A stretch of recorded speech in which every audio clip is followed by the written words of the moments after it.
Welcome to Corinth, Wanderer. I have a special visit planned for you today. It's an intimate, informative look into the daily lives of Greek women. It's amazing what women could accomplish while men spend all day trying to out-debate each other at assembly meetings. Their work should be far more appreciated on the whole, but we're going to acknowledge that now.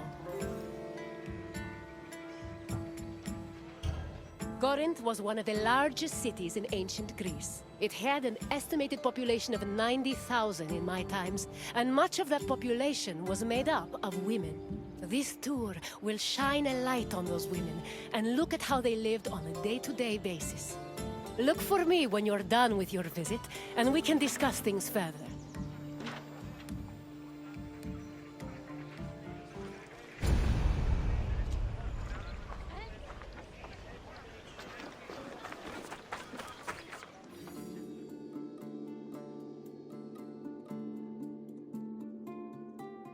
Young girls growing up in ancient Greek cities were usually raised by a nurse.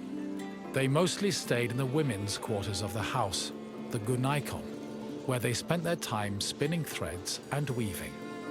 While there is not much historical evidence of young girls at play, especially compared to boys, it was still known to happen.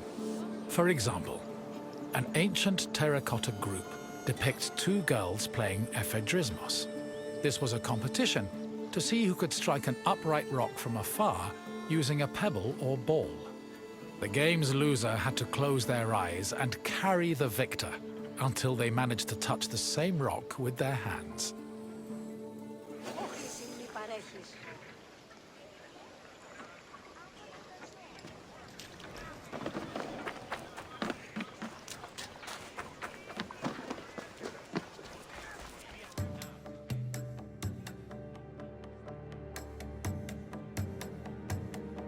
For a young Greek woman, marriage was the culmination of their induction into society.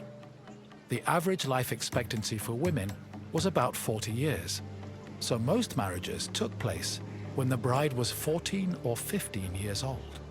The marriage did not require her consent either.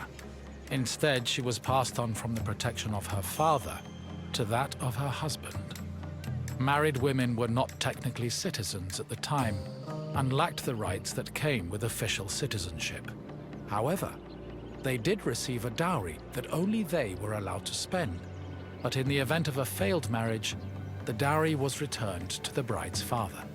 After the woman's status changed from being a maiden to a bride. She remained a bride until the birth of her first child, wherein she officially became a woman.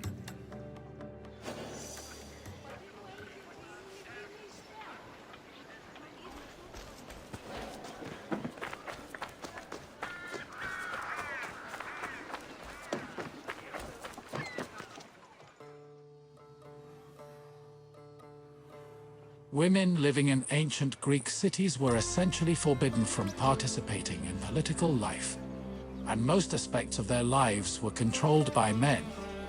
Their most important responsibilities were running the household and giving birth to children, preferably boys. Most of the time, women's excursions outside of the house were limited to visiting other female neighbors, as per custom. The few exceptions to this strict rule were weddings, funerals, and religious festivals involving women in prominent public roles.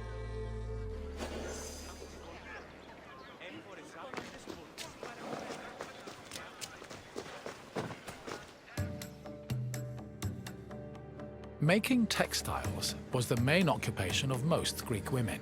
It was a woman's responsibility to manufacture clothing for each of her family members, as well as to weave other household textiles.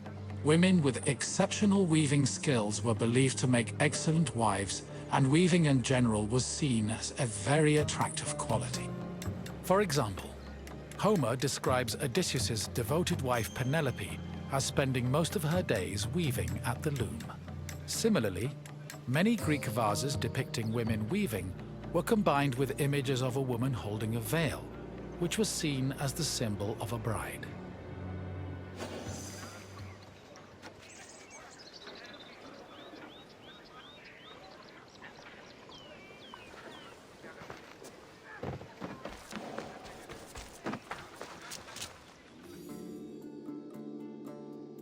Ancient Greek women cooked in their house's kitchen area.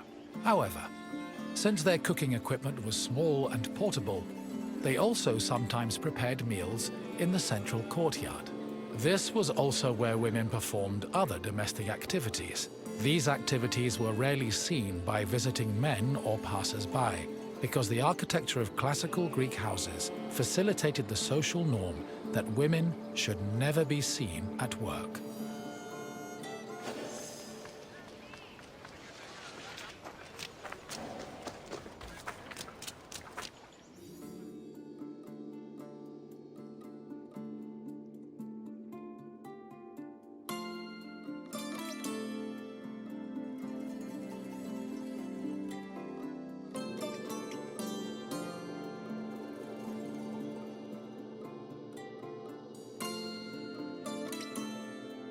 The historian Strabo relays that the Temple of Aphrodite was one of Corinth's most famous landmarks. This was largely due to the temple's female patrons. These hetairai, as they were called, were donated to the goddess by both men and women. According to Strabo, the Temple of Aphrodite contributed greatly to Corinth's wealth. The hetairai were the temple's main attraction, and many visitors came to company, for which they spent frequently and frivolously.